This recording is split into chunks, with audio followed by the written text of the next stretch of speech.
setiap hukum Taurat tidak akan mampu menghapuskan dosa dan khususnya kejahatan. Maka kalau tubuhnya mati, rohnya akan terpaksa masuk ke alam maut, dan kemudian pasca kiamat kelak akan dihakimi sesuai dengan perbuatannya. Ya Allah itu roh, gembala dengan roh kita, nanti Tuhan akan memberikan kebenaran dan perdamaian. Nama kata lain adalah Salam saudaraku yang kekasih. Kita jumpa lagi pada sore, malam, siang, pagi hari ini. Tetapi sebelum kita membahas tentang 2 jalan menuju surga, kita akan terlebih dahulu menyaksikan lagu yang berikut.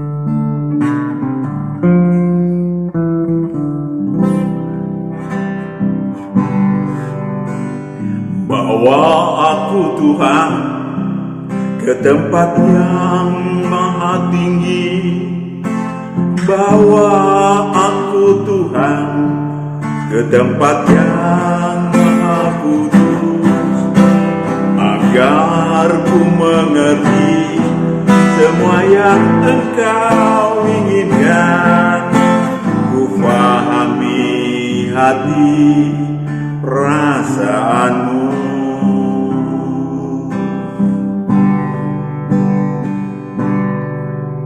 Sekarang aku datang tenggelam di hadirat-Mu, beriku mengenal lebih dalam pribadi-Mu. Dengan rela hati ku terima rencana-Mu dan berjalan dalam kebenaran. Karena Engkaulah Allahku, Bapa yang mulia, di warna jiwaku. Dalam-Mu aku teduh, ku temukan firdaus-Mu di keabadian-Mu.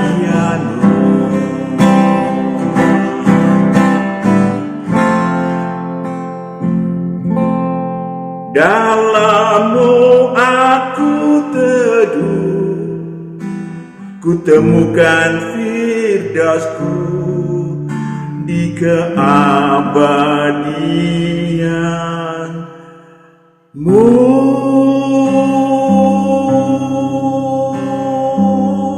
Dua jalan menuju surga. Kita bahas bagian kedua. Mungkin di antara kita, di antara rekan-rekan manusia yang tidak cocok dengan kata 2 jalan ke surga, akan terbeliak, bahkan melotot di dalam subjektivitas bahwa jalan ke surga cuma satu, yakni melalui religi yang dianutnya. Selain melalui Taurat yang dianutnya, semua orang lain masuk ke neraka kekal, begitu katanya. Tentu saja sah-sah saja pendapatnya. Tetapi saudaraku yang kekasih, pendapat semacam itu bukanlah sesuai dengan kebenaran ilahi, bahkan tidak alkitabiah, saudaraku yang kekasih. Mari kita akan fahami kebenaran ilahi tentang hal tersebut, tentang hidup matinya roh-roh manusia. Allah Maha Kasih, yes. Allah Maha Kasih sesungguhnya merindukan agar seluruh roh-roh manusia yang berjuang menggapai cita-citanya turun ke bumi dapat pulang kembali ke surga kekal. Yohanes 6 ayat 39 sampai 40. Jadi jangan ada yang mengira bahwa Allah sengaja memasukkan ke surga kekal karena suka, atau kalau nggak suka masukin ke neraka kekal. Tidak. Allah yang Maha Esa merindukan untuk seluruh roh manusia yang turun ke bumi kembali ke surga kekal. Yohanes 6 ayat 39, dan inilah kehendak Dia yang telah mengutus aku, yaitu supaya dari semua yang telah diberikannya kepadaku, jangan ada yang hilang. Jangan ada yang hilang, lanjut. Tetapi supaya aku bangkitkan pada akhir zaman. Yes, 40. Ayat 40, sebab inilah kehendak Bapakku, yaitu supaya setiap orang yang melihat anak dan yang percaya kepadanya beroleh hidup yang kekal, dan supaya aku membangkitkannya pada akhir zaman. Membangkitkan seluruhnya sebetulnya. Namun, kenapa cuma sepertiga yang kembali ke surga kekal dari seluruh roh manusia yang turun ke bumi?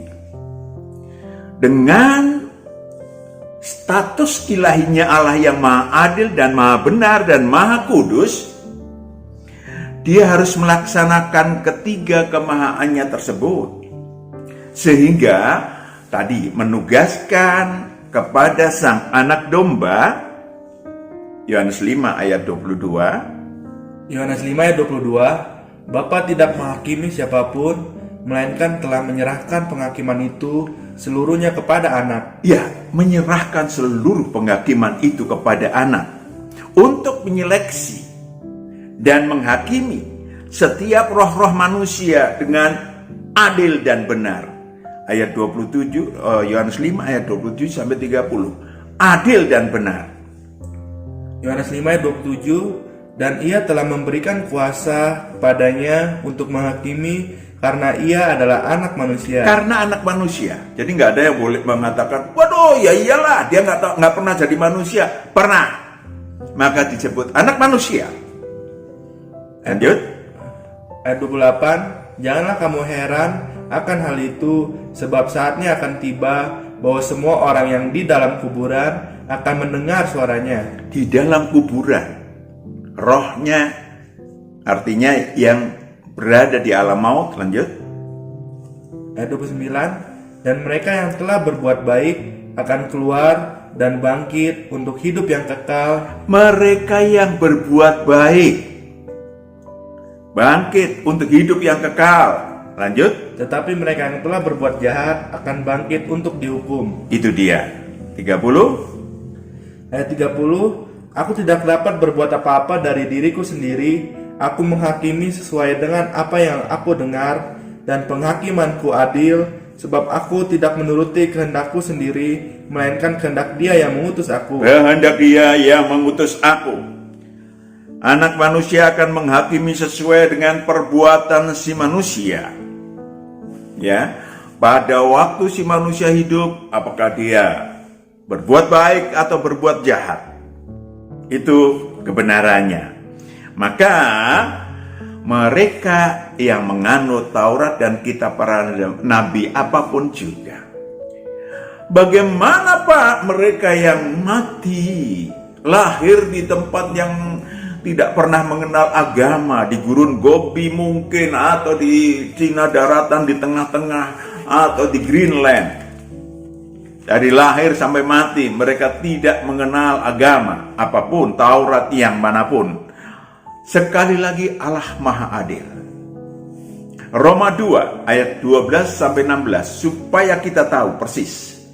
Ya, supaya meletakkan diri sendiri, jangan sampai megalomani iman, saya pasti masuk surga karena beragama orang lain pasti masuk neraka. Firman Tuhan tidak mengatakan demikian. Roma 2 ayat 12, sebab semua orang yang berdosa tanpa hukum Taurat akan binasa tanpa hukum Taurat, dan semua orang yang berdosa di bawah hukum Taurat akan dihakimi oleh hukum Taurat. Hukum Taurat.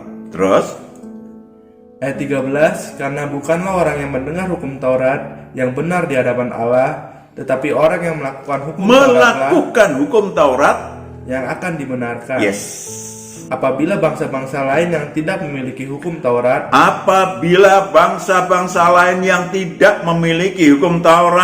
oleh dorongan diri sendiri melakukan apa yang dituntut hukum Taurat, yes, Maka walaupun mereka tidak memiliki hukum Taurat, mereka tidak memiliki hukum Taurat, mereka tidak punya Alkitab atau kitab-kitab agama apapun, and then mereka menjadi hukum Taurat mereka menjadi hukum Taurat bagi diri mereka sendiri. bagi diri mereka sendiri.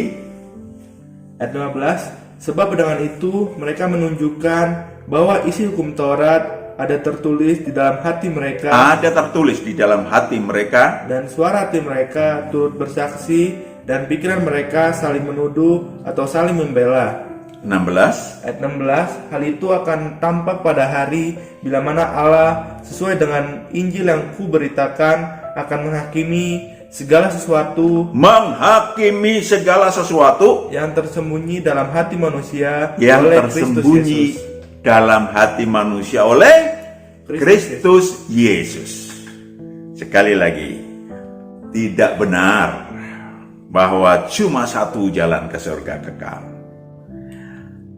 Kita sangatkan kebenaran itu di dalam Alkitab. Wahyu 20 ayat 11 sampai 13. Pasca kiamat kelak, apa yang akan terjadi? Apakah semua orang yang bukan beragama XYZ akan masuk neraka kekal? Mari kita lihat, kita dengar kebenaran firman-Nya.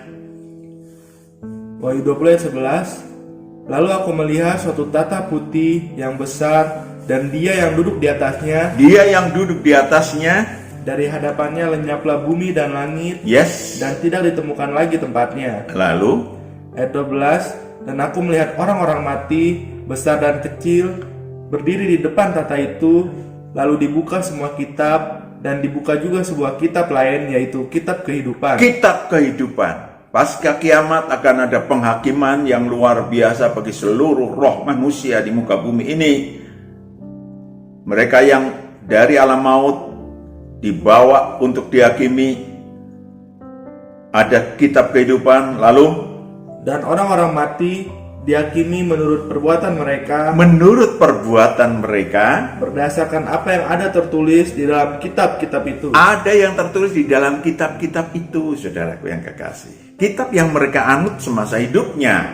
Ayat 13, maka laut menyerahkan orang-orang mati yang ada di dalamnya, dan maut dan kerajaan maut menyerahkan orang-orang mati yang ada di dalamnya, dan mereka dihakimi masing-masing menurut perbuatannya. Perbuatannya. Ayat 15, dan setiap orang yang tidak ditemukan Setiap orang yang tidak ditemukan di dalam kitab kehidupan, namanya tertulis di dalam kitab kehidupan itu, ia dilemparkan ke dalam lautan api itu. itu yang terjadi. Allah menghakimi dengan sangat adil terhadap seluruh penganut Taurat dan kitab para nabi yang manapun. Mari roh kita merenung, roh kita mengingat. Jangan akal kita baru akal saya baru 72 tahun. Ya, jangan pikiran kita, jangan emosi kita. Ya, mengingat saat sebelum turun ke bumi ke yang fana ini. Ya, sesungguhnya roh-roh manusia, roh kita telah diajar, dibekali teori tentang hikmat, teori tentang perbuatan yang berisi jalan perbuatan baik, perbuatan jahat dengan segala risikonya, dan jalan kebenaran. Bagaimana mentaati kebenaran yang dianut, dituntun oleh sang anak domba. Ya, saat sang firman pada saat dulu sebelum kita turun dari surga, bermiliar tahun kita diajarkan hikmat. Amsal 8 ayat 22 sampai 23. Kita mengingat, mari roh kita mengingat, ya, bahwa zaman itu, zaman kita masih di surga, kita sudah diajarin tentang hikmat. Amsal 8 ayat 22, Tuhan telah menciptakan aku sebagai permulaan pekerjaannya, sebagai perbuatannya yang pertama-tama dahulu kala. Ayat 23, sudah pada zaman purbakala aku dibentuk, Sudah zaman purbakala aku dibentuk, pada mula pertama sebelum bumi ada. sebelum bumi ada, saudara. Kita ada di sana. Yohanes 1 ayat 1 sampai 2, bagaimana sang firman itu, sang hikmat itu telah ada, telah mengajarkan kepada roh-roh kita. Yohanes 1 ayat 1, pada mulanya adalah firman, firman itu bersama-sama dengan Allah, dan firman itu adalah Allah. firman itu adalah Allah. Dan Ayat 2, ia pada mulanya bersama-sama dengan Allah. ayat 2, di mana pada mulanya bersama-sama dengan Allah, lalu meletakkan dirinya menjadi firman yang terpisah dari Allah yang Maha Esa, dan mengajarkan kepada roh-roh kita sebelum turun ke bumi. Ingat, 2000 tahun yang lalu roh firman itu menjadi manusia, supaya ketika dia menghakimi, dia adil dan benar karena pernah jadi manusia. Saudaraku yang kekasih, kemudian roh-roh manusia turun ke bumi sesuai dengan pilihan masing-masing, pilihan waktu, pilihan tempat, pilihan situasi dan kondisi untuk praktek. Kalau dulu teori, untuk praktek, untuk digembleng. 2 jalan menuju surga kekal. Yang pertama, jalan Taurat, di mana harus melewati alam kubur atau siksa maut atau alam maut, dan nanti akan dihakimi pasca kiamat. Itu jalan ke surga yang pertama. Saat di Firdaus, Adam dan Hawa dipersilahkan memilih antara taat kepada Allah, taat kepada perintah Allah, atau melanggar perintah Allah. Apa itu perintah Allah? Pada saat itu, Kejadian 2 ayat 16 sampai 17. Apa saat itu perintahnya? Kejadian 2 ayat 16, lalu Tuhan Allah memberi perintah ini kepada manusia, semua pohon dalam taman ini boleh. Semua pohon dalam taman ini boleh dimakan. Ada pohon ara. Ya, saya nanam tuh dari Firdaus. Lanjut. Boleh kau makan buahnya dengan bebas. Ayat 17, tetapi pohon pengetahuan tentang yang baik dan yang jahat itu, Pohon pengetahuan baik dan yang jahat itu, janganlah kau makan buahnya. janganlah kau makan buahnya, Sebab pada hari engkau memakannya, pastilah engkau mati. pastilah engkau mati. Ada yang bilang, kok mana buktinya Adam dan Hawa setelah makan nggak mati? Yang mati rohnya. Yang mati rohnya di bawah penindasan iblis yang dianut oleh Adam dan Hawa pada saat itu. Jadi bukan tubuhnya sih nggak mati. Saudaraku yang kekasih, roh mereka akan mati jika melanggarnya, yes. Dan manusia-manusia pertama kemudian dilempar ke bumi karena lebih terpikat pada bujukan iblis. Saudara bisa baca Kejadian 3 ayat 1 sampai 7. Sehingga dilemparkan ke bumi dengan segala risikonya. Ya, dulu enaklah waktu di Firdaus, ya, mau segala macam buah pohon apapun ada, boleh dimakan, kecuali pohon pengetahuan yang baik dan yang jahat. Kemudian resiko ketika berdosa, maka di bumi harus bermusuhan dengan iblis. Nasib tubuh alamiahnya berada di tangan iblis. Kejadian 3 ayat 15. Manusia akan bersusah payah. Wanita akan melahirkan, laki-laki berpeluh mencari nafkah. Itu yang terjadi pada waktu Adam dan Hawa dilempar ke bumi. Ya, perhatikan, ada satu kalimat, Kejadian 3 ayat 15. Saudara perhatikan. Kejadian 3 ayat 15, Aku akan mengadakan permusuhan Aku akan mengadakan permusuhan, antara engkau dan perempuan ini, yes, antara iblis dengan istrinya Adam, kemudian antara keturunanmu dan keturunannya, antara keturunan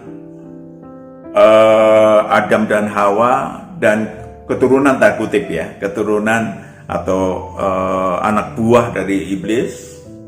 keturunannya akan meremukkan kepalamu dan engkau akan meremukkan tumitnya. Keturunan manusia akan meremukkan kepala, meremukkan iblis, Lucifer, yaitu terjadi 2000 tahun yang lalu, akan meremukkan tumitnya.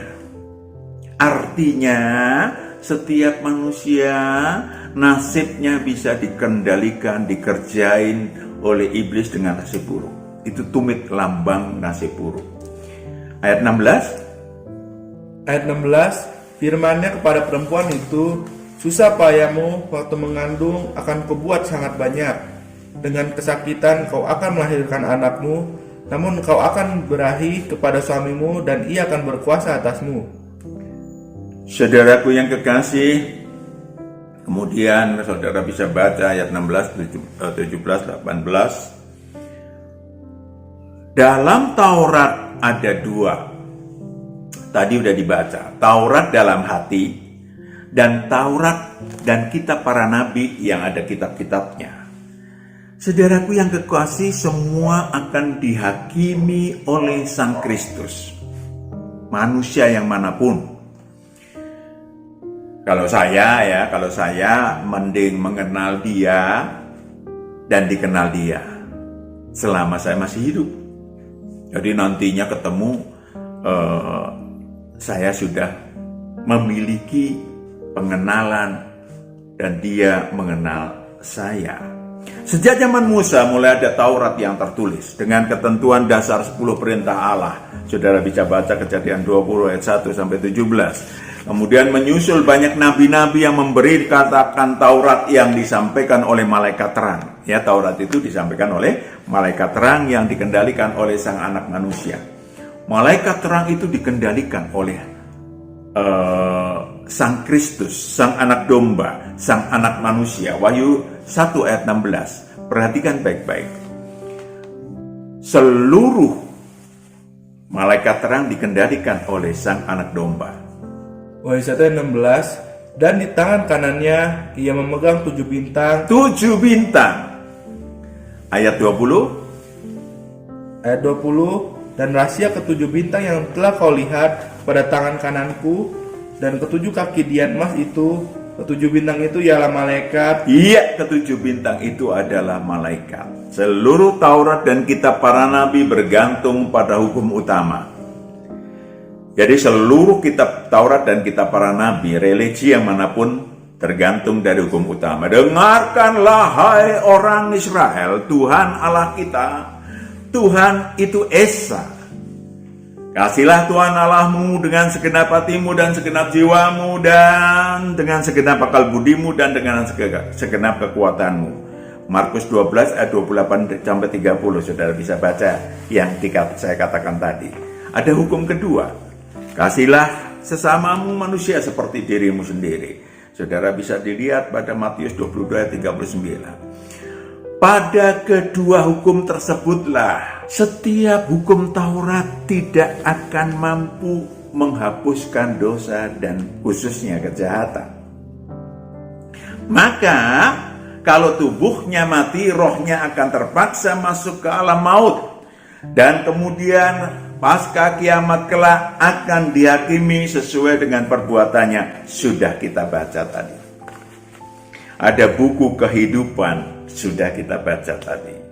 Saudaraku, yang kedua adalah jalan Injil Kerajaan Allah atau ikut Kristus melewati Firdaus dan kemudian ke surga kekal. Jadi kalau tadi Taurat dan kitab para nabi melewati alam maut dan kemudian dihakimi, kalau ini melewati Firdaus kalau mati manusianya dan kemudian masuk surga kekal. Itu namanya Injil Kerajaan Allah yang disampaikan, diproklamirkan oleh Sang Anak Manusia 2000 tahun yang lalu. Jalan baru waktu 2000 tahun yang lalu menuju surga kekal. Yang sangat berbeda dengan Taurat. Yesus memang tidak membuat agama atau tidak membuat religi apapun, membuat Taurat apapun, walaupun dia juga tidak menghapuskan Taurat yang manapun. Jalan Injil Kerajaan Allah memiliki banyak fasilitas, banyak makanan nikmat buat roh manusia. Sesungguhnya tidak mudah ditempuh, saudaraku, karena tertulis di situ bagaikan apa yang disebut unta masuk lubang jarum. Unta masuk lubang jarum. Hanya mungkin kalau Allah yang beracara untuk memasukkan seseorang masuk ke dalam kerajaan Allah. Caranya gimana? Yang pertama, lahir kembali. Tentang itu sudah ada tayangan tentang lahir kembali ilahi. Lahir kembali ilahi.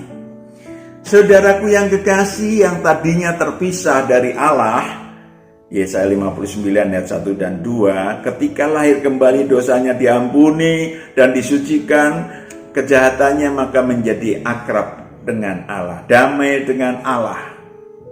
Saudaraku, yang makanya dikatakan akulah jalan damai dengan Allah. Saudaraku yang kekasih, yang kedua mengaktifkan roh. Jadi beda kalau dalam Taurat saudara boleh sesekali saja menghadap Allah, dalam Injil Kerajaan nggak bisa, harus aktif. Tidak hanya aktif menyembah, tetapi harus aktif bekerja untuk Tuhan. Di situ bedanya. Di dalam Kerajaan Allah si manusia rohnya hidup. Akulah jalan, kebenaran, dan hidup. Rohnya hidup untuk melakukan dan memberitakan supaya banyak berbuah. Supaya apa? Supaya menjadi murid Tuhan.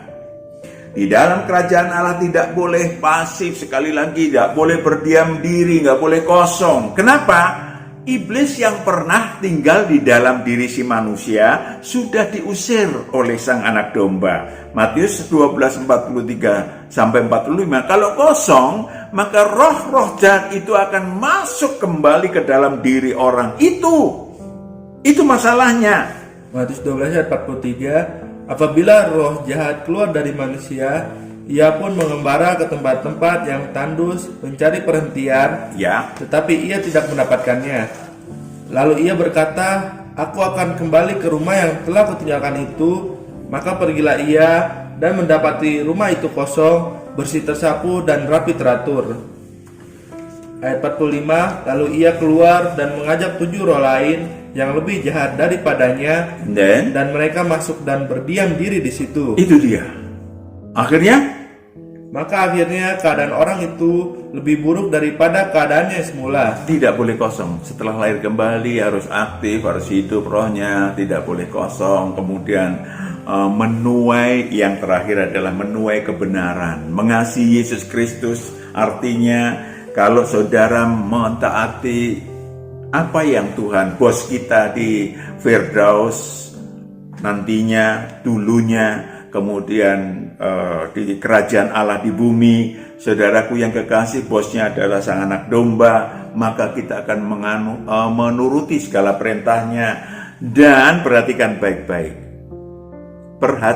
baik-baik, Allah kita menjadi 3, bukan menjadi 3. Tadinya memang 1, menjadi 3. Kenapa? Yohanes 14 ayat 15 sampai 17. Kita akan masuk, kalau kita masuk dalam Injil Kerajaan Allah atau Kerajaan Allah, kita akan masuk ke dalam situasi dan kondisi ilahi memiliki 3 Allah. Yang pertama adalah Allah Bapa. Lanjut, Yohanes 14 ayat 15 sampai 17. Yohanes 14 ayat 15, jikalau kamu mengasihi aku, kamu akan menuruti segala perintahku.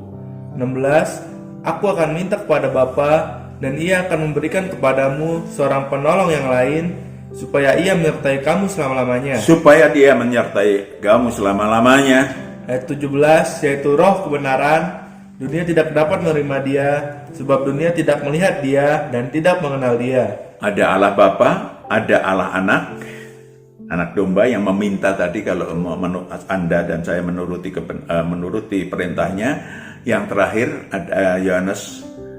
ada penolong. Yohanes 14 ayat 26, penolong, saudaraku yang kekasih.